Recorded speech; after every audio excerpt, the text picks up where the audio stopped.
E para essa manhã eu preparei um estudo que eu queria compartilhar com vocês a respeito de um tema muito importante que inclusive surgiu como forma de pergunta alguns domingos atrás, ou melhor, há vários domingos atrás. Houve uma pergunta a respeito da salvação, da nossa salvação em Cristo. A pessoa perguntou se ela podia ter certeza que ela seria salva. Olha, eu posso ter certeza se hoje ou amanhã Deus me chamar, né? Deus falar assim, ó, deu para você já ir, né? Que a gente sabe que uma hora vai chegar o nosso dia, né? A gente espera que seja mais para frente, né? Mas a gente nunca sabe, né? Tem uma frase do João Calvino que eu acho muito interessante. João Calvino é o reformador, né? Um dos reformadores. Ele tem uma frase que ele diz assim, ó: não existe nada tão certo como a morte, mas nada tão incerto quanto a hora da morte. A gente sabe que a morte chega, mas quando? A gente não sabe. A gente sempre é pego de surpresa, né? Ainda bem que não sabe, Zé Zola, isso é verdade. É sempre uma surpresa. Então, muitas pessoas nutrem essa dúvida. Será que eu posso ter certeza da minha vida eterna em Cristo Jesus? Né? Por que essa dúvida, ela paira na mente de muitas pessoas? Porque uma coisa que nós temos consciência é de que nós somos pecadores. Nós, seres humanos, pecamos. Vivemos a nossa vida e durante a nossa jornada o pecado se manifesta. Como já expliquei algumas vezes, a natureza humana, ela já é pecaminosa. Ou seja, todos nós temos uma natureza que tende ao pecado. É por isso que nós somos pecadores, por causa da natureza. Não significa que tão somente os atos em si nos faz pecadores, nós já somos pecadores. Então, por exemplo, né, para poder tornar claro o que significa a natureza pecaminosa e o ato pecaminoso. Se alguém vai e comete um ato pecaminoso de maledicência, alguém vai e faz fofoca, fala mal de alguém, age de maneira maledicente, isso é um ato pecaminoso, correto? Mas alguém que não falou mal de ninguém, é uma pessoa não pecadora? Ah, eu não falei mal de ninguém, eu não sou pecador. Não, nós somos pecadores, a natureza é pecaminosa. Só que, às vezes, nos atos, o pecado se manifesta. Uma pessoa pode ser maledicente, o outro pode cometer um pecado de ganância, na questão financeira, ou de furto, de roubo, olha só, isso são atos pecaminosos. Na sexualidade, no adultério. Então, olha quantas coisas que são atos. Mas os atos pecaminosos é uma coisa, diferente da natureza pecaminosa. A natureza pecaminosa está presente em todos nós. Então, por mais que nós não vamos lutar durante o dia para não cometer um ato de pecado, ainda assim a nossa natureza é pecaminosa. Nós somos pecadores. Por isso a gente peca por ação, por omissão, por pensamento. Você pode não praticar um ato errado, mas às vezes esse ato errado está na sua cabeça, certo? Você fala, eu queria fazer, mas o meu bom senso não me permite fazer. Olha como é que é a natureza, você se controla, você pede para que o Espírito de Deus te ajude a não fazer aquilo, mas a sua mente deseja aquilo. Então isso é natureza pecaminosa. E por termos a natureza pecaminosa, muitas pessoas perguntam, será que de fato Deus me aceita? Será que Deus me ama? Será que Deus me perdoa? Será que Deus me perdoou? As pessoas começam a ter dúvidas a respeito da sua salvação, a respeito da sua comunhão com Deus. Então eu queria que hoje na nossa escola dominical, nós pudéssemos conversar sobre esse assunto, conversar sobre esse tema, para que você que crê em Cristo Jesus, tenha uma vida com Deus, possa ter uma segurança bíblica, textual também, da certeza da salvação conforme os textos bíblicos. Então, para a gente passar para o primeiro versículo, apenas mais uma colocação que eu acho importante. Salvação. Nós não podemos cometer o equívoco de achar que salvação está associada exclusivamente, unicamente, a conhecimento, a questão da mente. Por quê? Na ideia de fé, principalmente da influência que nós temos da cultura grega, foi associado que ter uma vida de comunhão, uma vida com Deus, é tão somente acreditar. Olha, não, eu creio, tudo bem, está certo, tem que crer, mas não é uma crença que se limita ao conhecimento dogmático. Ou seja, não, eu acredito em Jesus, pronto, está resolvido. Eu acredito em Jesus, eu creio em Jesus. Como a minha vida com Cristo se dá? Isso é salvação. Salvação não é tão somente um conhecimento dogmático, cognitivo. Eu creio nisso e pronto. Mas aí a minha vida é totalmente distante de Deus. Não, mas eu acredito em Jesus. Né? A fé salvífica é a fé em que nós cremos e vivemos em Deus por meio de Cristo Jesus. Isso é fé. Né? Tanto que na cultura semita, vida com Deus é relacionamento com Deus, é comunhão com Deus, é vivência com Deus. Não é só uma questão de conhecimento. Porque tem muita gente que conhece a história de Jesus, você perguntar, não Jesus é o próprio Deus, mas a vida da pessoa está totalmente fora dos princípios do Evangelho de Cristo, né? Então, salvação não é só dogmática, ela é vivencial. Então, olha só, abre sua Bíblia, lá em 1 João, capítulo 5, versículo 13. Então, a pergunta que a gente vai responder hoje é: eu posso ter certeza da minha salvação? 1 João, capítulo 5, versículo 13. É possível termos absoluta certeza da vida eterna? Alguém lê para a gente 1 João 5,15? 5,13, perdão, pode ler. Estas coisas vos escrevi, a fim de saberes que tendes a vida eterna, a vós outros que credes em nome do Filho de Deus. Amém. Olha só as palavras de João, quando ele escreve a sua primeira carta. Eu estou escrevendo para vocês, para que vocês saibam que vocês têm a vida eterna.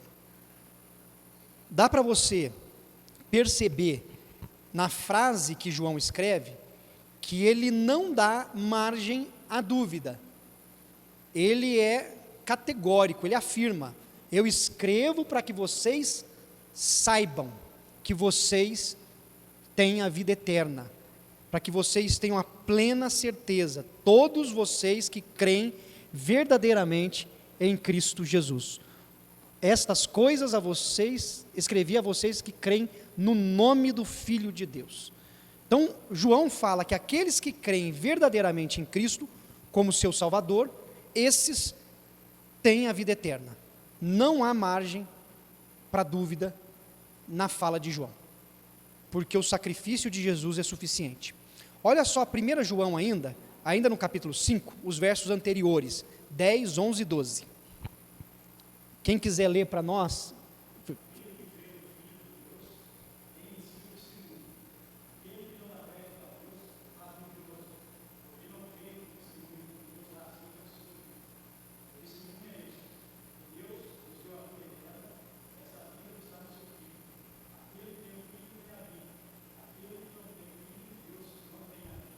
Amém. Olha só, qual que é o testemunho que Deus dá a respeito do seu Filho, de acordo com o versículo 11 aí? O que o versículo 11 diz a respeito do testemunho de Deus sobre o seu Filho? Olha lá. O testemunho é este. Qual é? Deus nos deu a vida eterna, e esta vida está em quem? No seu Filho.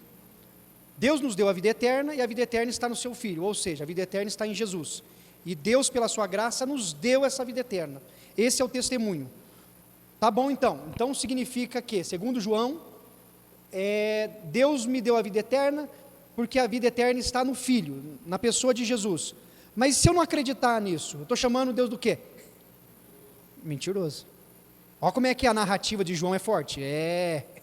Né? Ele fala, Deus deu a vida eterna para vocês, porque a vida está no Filho. Se o Filho morreu na cruz, é para que vocês tivessem vida eterna. Não, mas eu não sei. Olha que você está chamando Deus de mentiroso.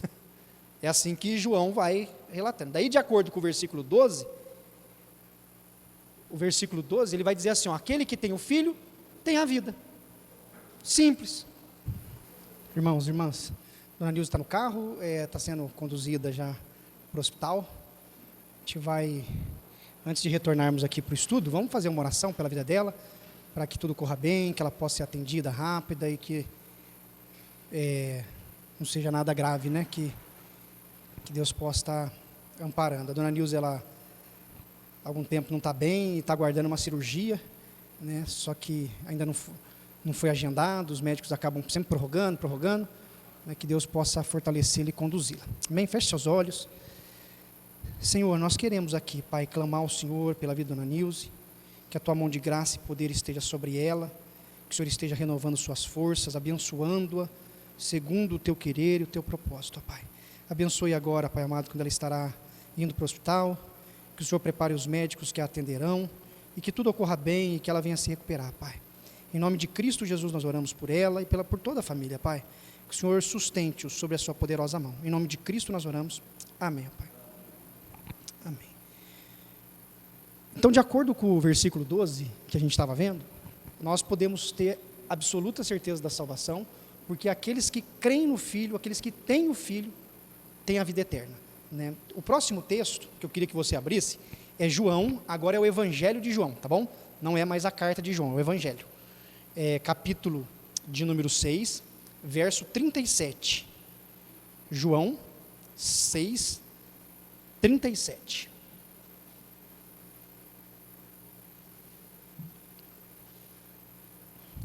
Alguém lê para a gente?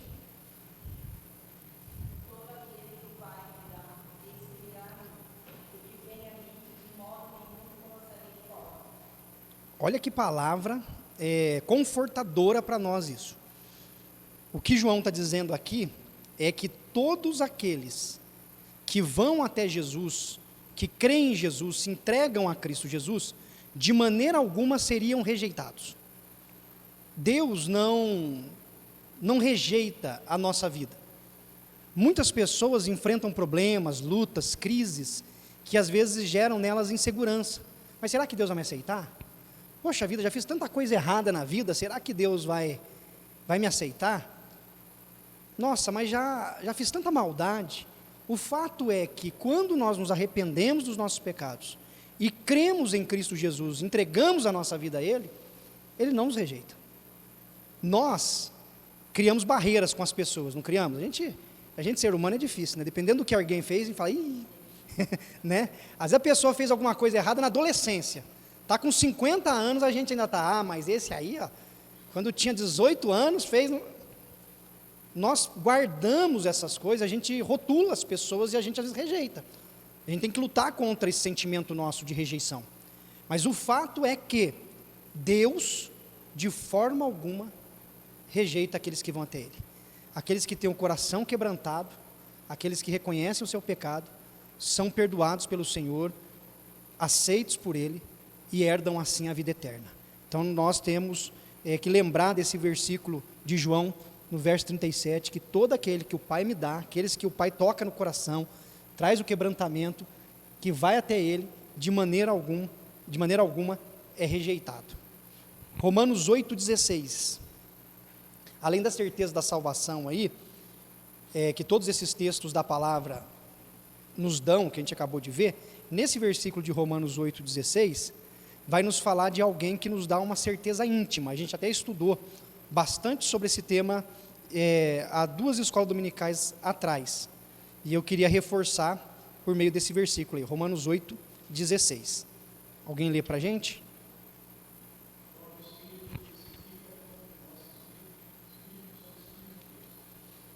Muito bom. Quem testifica no nosso espírito que nós somos filhos de Deus? O Espírito Santo.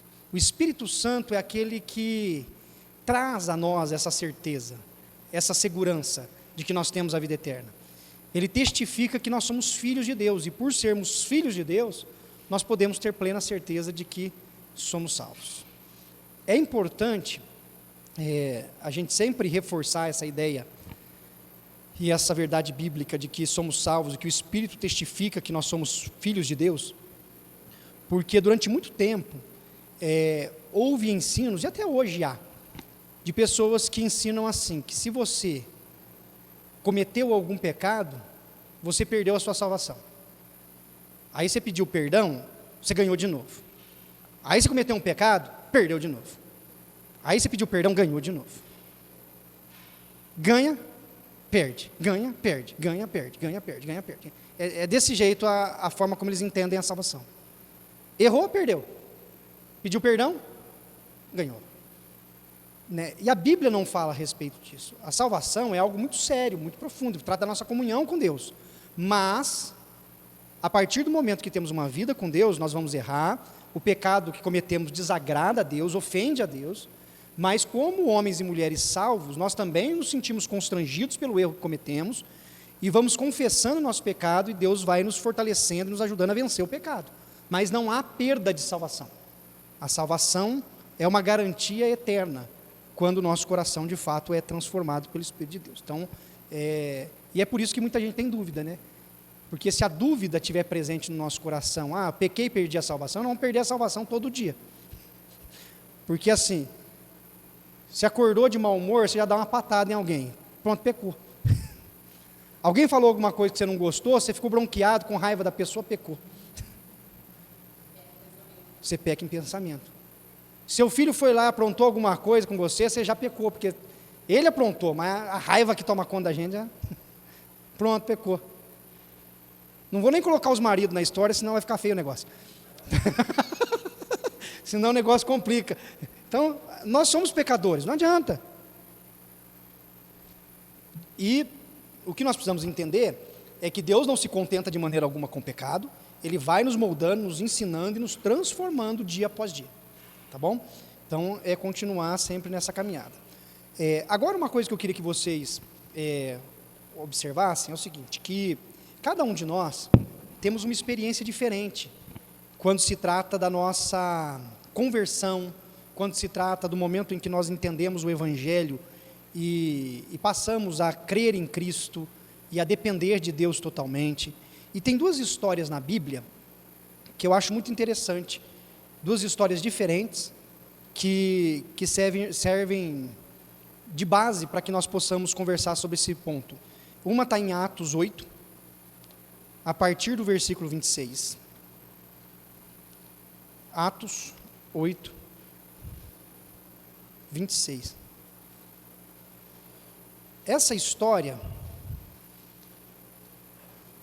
ela vai ser bem compridinha, porque ela vai até o versículo 39. Eu vou ler de maneira bem rápida esses versos, tá bom? Ô Demis, nós vamos até o 39, viu?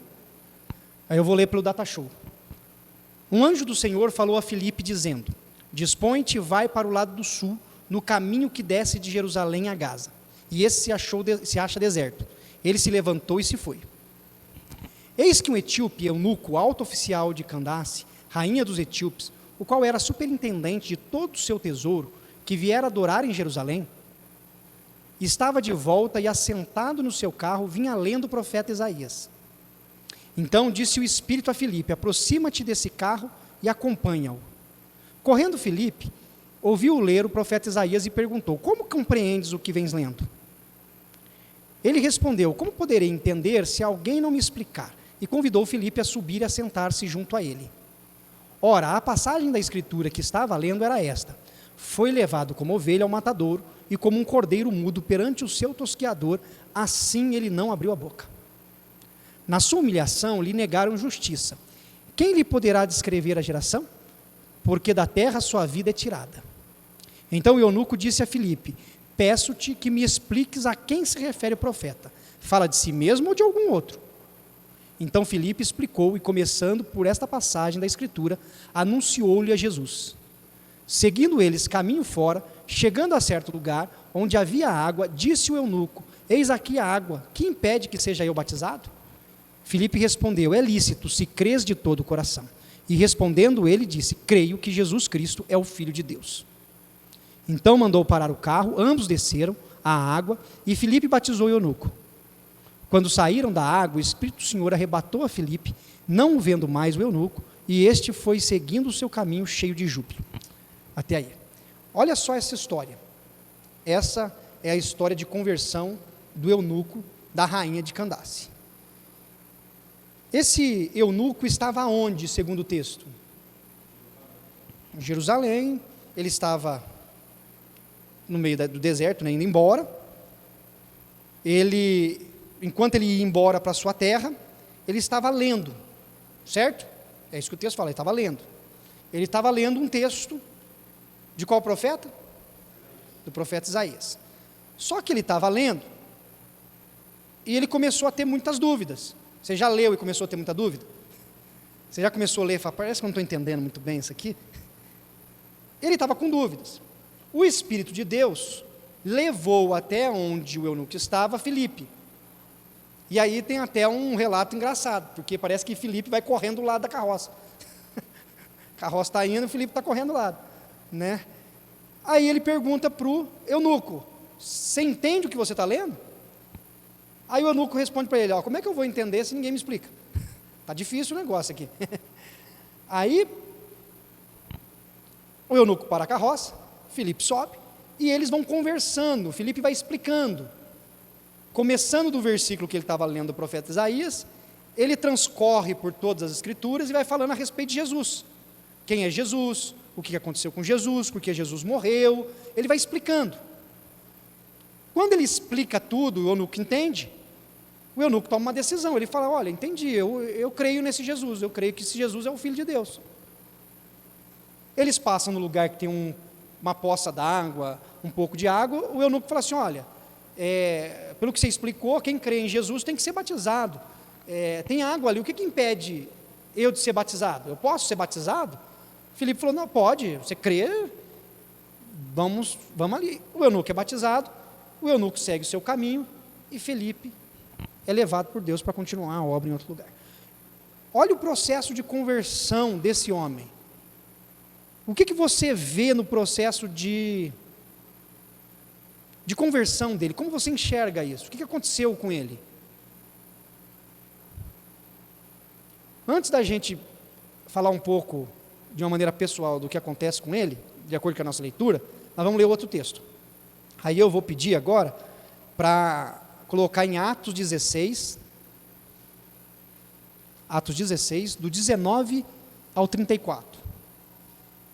16, eu vou ler de novo, porque é bastante versículo, eu vou até o 34, viu, Demis? Diz assim, olha só, guarda a história do eunuco agora, tá bom? A gente vai voltar nela, a gente viu a conversão do eunuco.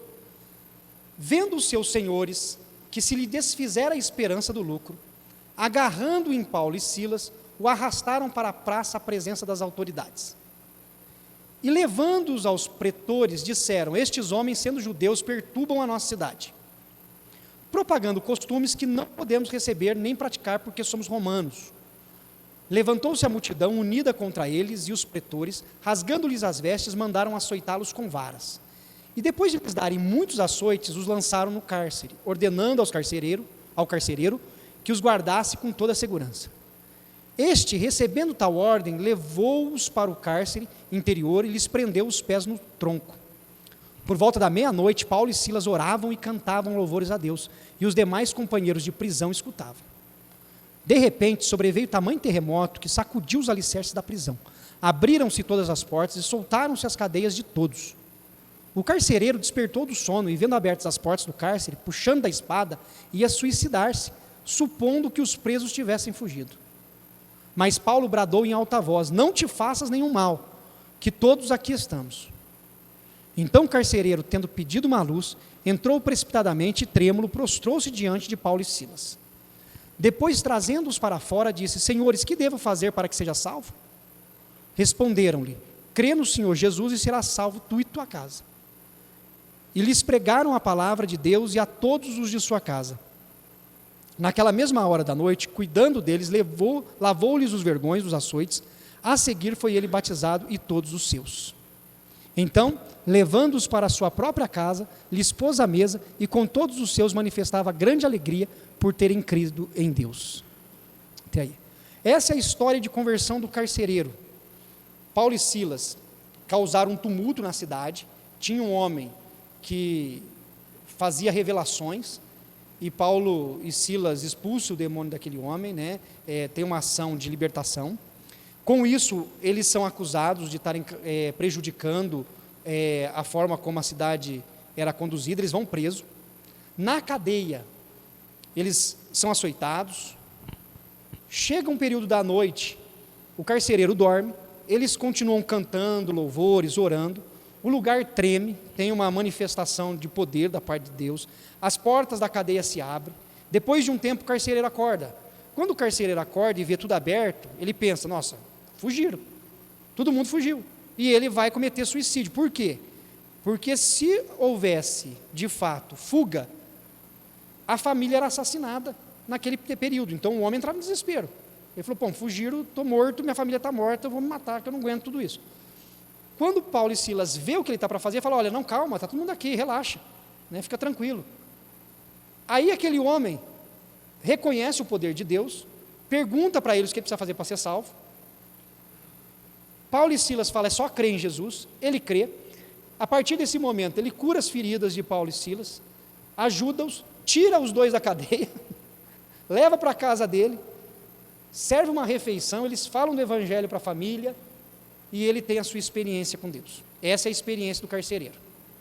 Alguém que se desespera, chega ao ponto de querer tirar a própria vida, mas que ao mesmo tempo vê o que Deus fez, ouve o evangelho, crê, arrisca a vida tirando os dois da cadeia agora para levar para casa. Olha só, porque há uma diferença ali, ele está desesperado porque pensou que tinha fugido, de repente ele acredita tanto que leva embora para casa. Aí então, ele tem esse momento de experiência. Duas histórias diferentes, do eunuco e do carcereiro. Você quer com emoção ou sem emoção? Há uma diferença nas duas histórias que, de fato, pode ser resumida nessa expressão nossa, com emoção ou sem emoção. Uma, que é a do eunuco, foi muito racional. Ele está lendo, ele está estudando, ele está tentando interpretar um texto, ele não sabe interpretar, surge alguém que sabe, essa pessoa explica para ele entende e fala, eu creio. O outro está num ambiente, acorda assustado, estou morto, não sei o quê, e apavorado, não sei o quê, e, não, estamos aqui, ufa, como que eu faço para ser... E se converte. Duas histórias diferentes, com duas realidades diferentes, mas as duas seguindo o mesmo caminho, as duas com o coração transformado por meio de Cristo Jesus. A salvação, ela não está associada à presença das nossas emoções que podem titubear ou não. A nossa salvação está associada à fé em Cristo Jesus, a qual caminhamos crendo e vivendo com Deus em todo o tempo, independente das emoções ou da razão.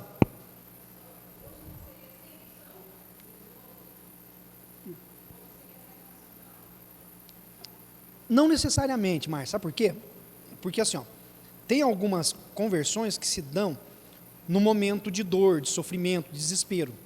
Então, suponhamos, assim, a pessoa foi diagnosticada com câncer.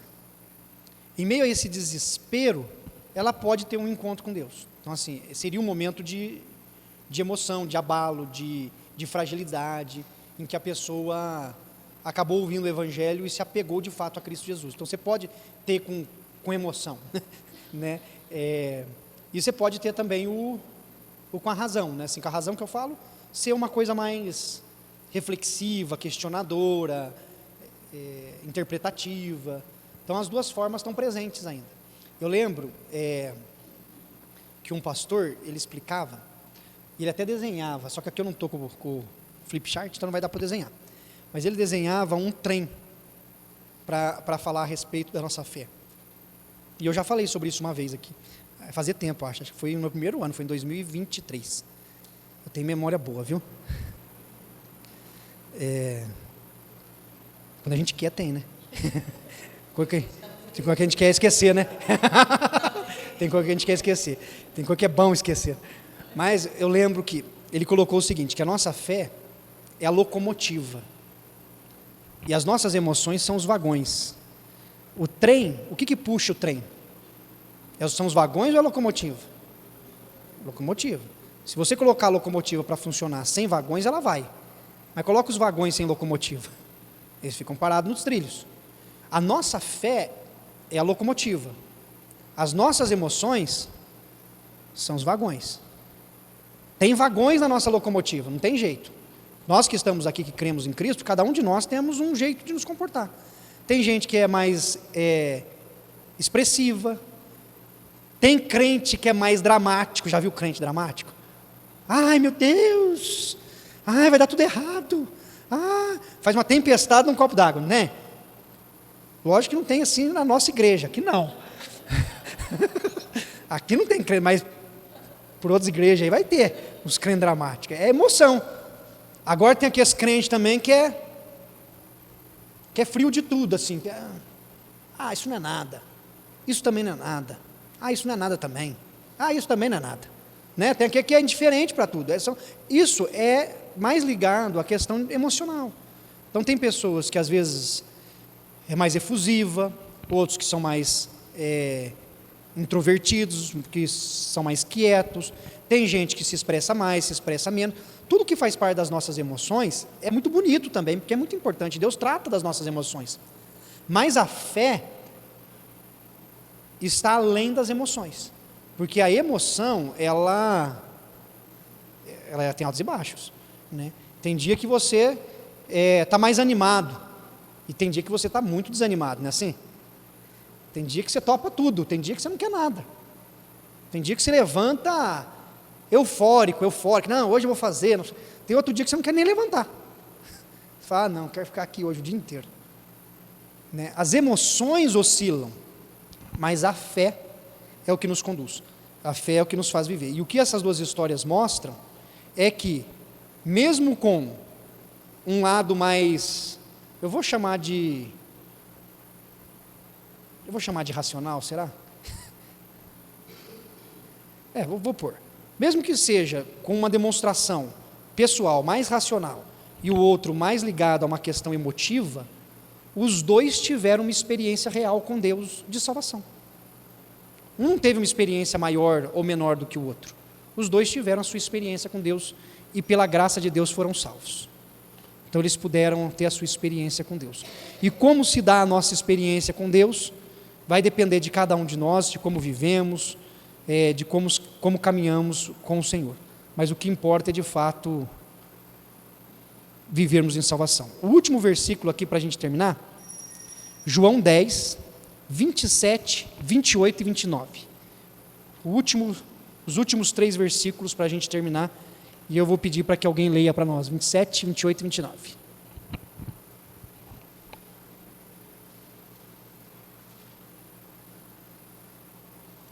Você pode ler na Bíblia ou pode ler no Data Show, fique à vontade.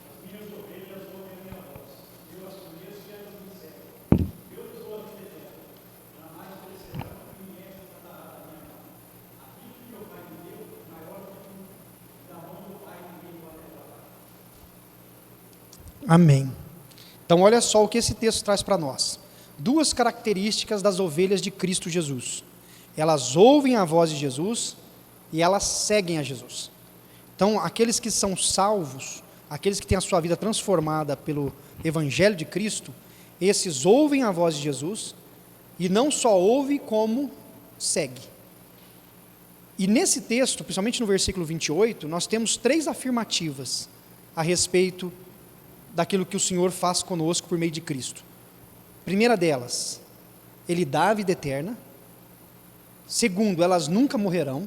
E aqui está falando da vida pós-morte, né, física, está falando da nossa vida espiritual com Cristo. Então Ele nos dá a vida eterna, elas nunca morrerão. E terceiro, ninguém poderá arrancar as nossas vidas das mãos de Cristo Jesus, porque nós pertencemos a Ele. Então, de acordo com os textos bíblicos, nós podemos ter plena certeza da nossa salvação em Cristo Jesus. Amém? Vamos orar mais uma vez? Feche seus olhos, curva sua cabeça. Senhor, te agradecemos mais uma vez por esta manhã. Obrigado por esse presente maravilhoso que o Senhor nos deu, que é a nossa vida eterna em Cristo Jesus. Pedimos que o Senhor continue nos sustentando, nos amparando, e que a nossa vida contigo, ó Pai amado, seja demonstrada por aquilo que confessamos, por aquilo que declaramos com os nossos lábios, e também com a vida que decidimos ter, com a nossa caminhada junto ao Senhor. Pai eterno, que se algum irmão ou irmã tivesse ou tem alguma dúvida sobre a sua salvação, que o teu Espírito possa testificar no seu Espírito, que são filhos de Deus, escolhidos, separados, e assim, ó Pai amado, tenham a confiança e a segurança da vida eterna. Sê conosco. Mais uma vez clamamos pela vida da nossa irmã Dona Nilce, continue abençoando ela, e que ela possa se recuperar, e assim retornar ao Pai amado para as próximas celebrações conosco. Em nome de Cristo Jesus nós oramos. Amém, Pai.